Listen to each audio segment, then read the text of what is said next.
What's up? What's up? Mr. Zaker21 here. Get ready for an in-depth analysis of Boruto 2 Blue Vortex Chapter 28. We're breaking down the revamped sword with an awesome new features, a secretive discussion that could alter the future, and an unexpected event that throws a major wrench in Shikamaru's plans. You won't want to miss what happens next. And you know I got the receipts. Let's get into it. First up, we open with Boruto, Koji, and Inogen situated in one of Orochimaru's abandoned caves. They are discussing Inogen's special jutsu with Koji's congratulating him, saying it's mostly completed. Inogen responds with a yes somehow, but his nervousness is visible, even sweating. Boruto then comments, "I am impressed. You really did make it yourself in a single day," highlighting his respect for Inogen's potential. Following this, Inogen gives Boruto a silent side eye, then responds telling Boruto he needs to get something straight. He's only there for Konoha and Himawari. Boruto then has a tense, serious expression as he delivers his warning to Inogen. If he makes Himawari cry, he'll shave off Inogen's ridiculous hair until he looks like Agent 47. Inogen is shocked by Boruto's comment, his head snapping up with the sound of a huh and sweat dripping down his face from slight fear while his focus seriously is on Boruto. This sets up a unique situation, a potential for Inogen and Himawari to have further relationships that could be as teammates or perhaps something more, adding an intriguing hint to Inogen's loyalty and Boruto's protectiveness over his sister, leaving it open for the future.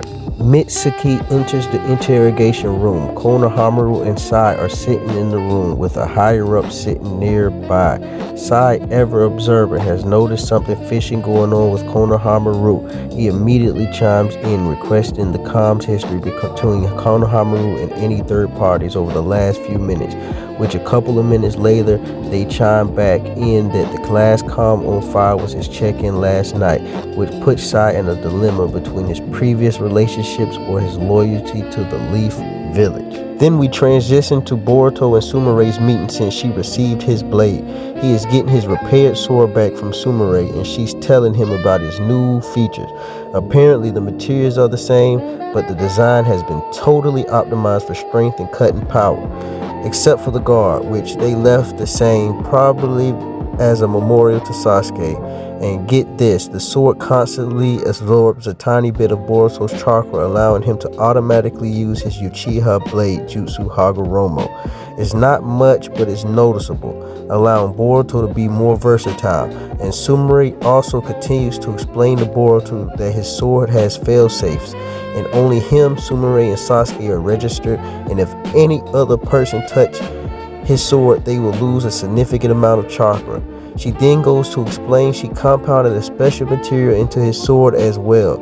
Now this sword honestly reminds me of Samihara from Naruto Shippuden. Now due to its significance and popularity, it wouldn't be a long shot to think the special material is a piece of Samihara, also allowing Boruto to have a counter against Kawaki abilities and allowing him to fight on par against a scientific tool like his brother Kawaki. We then transition to an intriguing discussion between Inogen and Koji. Inogen is seeking clarity, pressing Koji about why he's only providing fragments of information rather than simply telling them the full future. Koji, however, elaborates on the complexities of his vision. He explains that every time he divulges a prophecy, it alters the course of events, potentially deviating from the most advantageous outcome. This purposeful manipulation of information, though seemingly counterintuitive, is Koji's attempt to safeguard the most ideal future. We're introduced to a scene where Shikamaru is orchestrating a critical, albeit unofficial team transmission. This gathering is particularly noteworthy as it includes not only the expected members like Ada, Damon, Sarada, Shikadai, Cho, Himawari, Delta, Mitsuki, and Konohamaru, but also Kawaki and Sumere. Now the tension is palpable, considering Shikamaru's unawareness of Kawaki's true feelings towards Boruto. This unresolved tension foreshadows a potential betrayal, adding a layer of volatility to the mission. This scene sets a precarious stage as the group prepares to coordinate against Mamushi. Now, Shikamaru further briefs the team on Mamushi's formidable capabilities, highlighting that he's a divine tree, capable of dividing himself into multiple cells, and even erasing his chakra signature, thwarting the usual chakra detection network.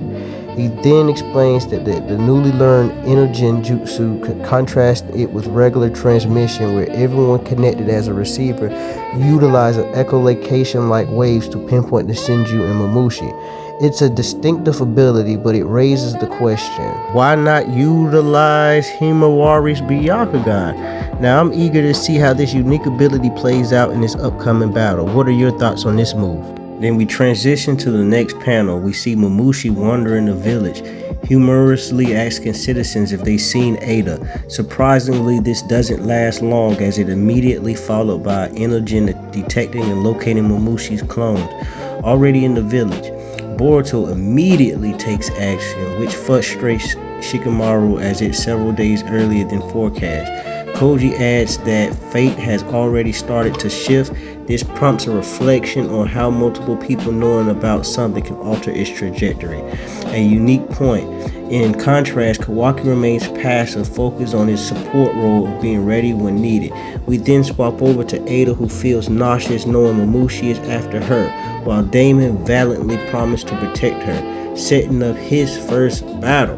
This scene is particularly exciting as the Shinju nature lacking malicious intent due to their instinctual minds may pose a unique challenge for Damon.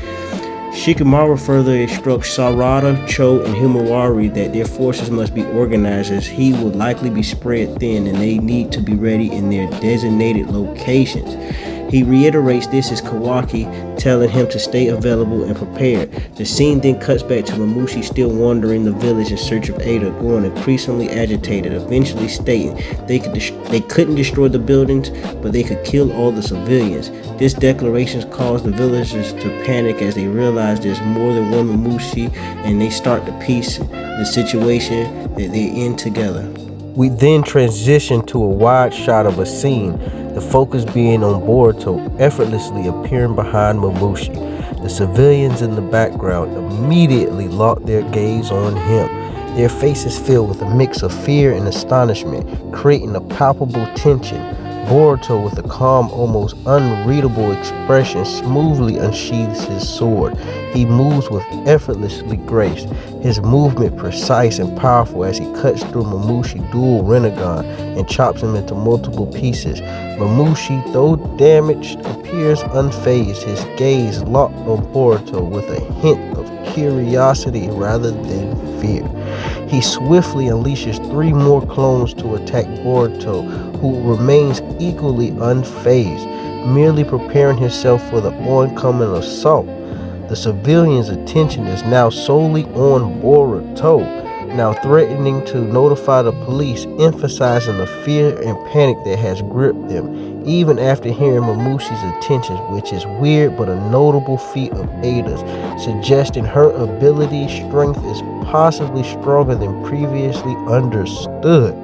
Boruto then slices through Mamushi's clones one after another with incredible speed and precision, and as he defeats one, 2 more appears behind his back.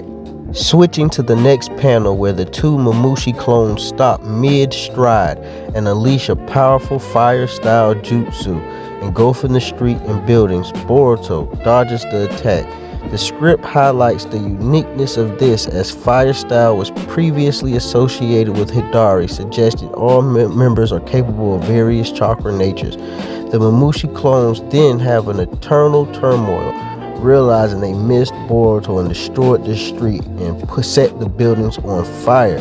Fearing Jira's reaction, as they talk, the fire dissipates, stunning Mamushi and the clones. Now from the fire, Boruto emerges, his karma fully exposed, absorbing the fire. Mamushi then notices Boruto's karma mark, mentioning it to his clones. Boruto, still huffing and puffing, comments on the weird prickly feeling he gets when absorbing chakra, and then the chapter ends. Well, that's a wrap on our analysis on Boruto 2 Blue Vortex Chapter 28. We covered Boruto's revamped sword, the intriguing discussion that could alter the future, and Shikamaru's frustration over the earlier events. What were your favorite parts? Let us know in the comments, and be sure to like and subscribe for more Boruto content. Mr. Zeka 21 out.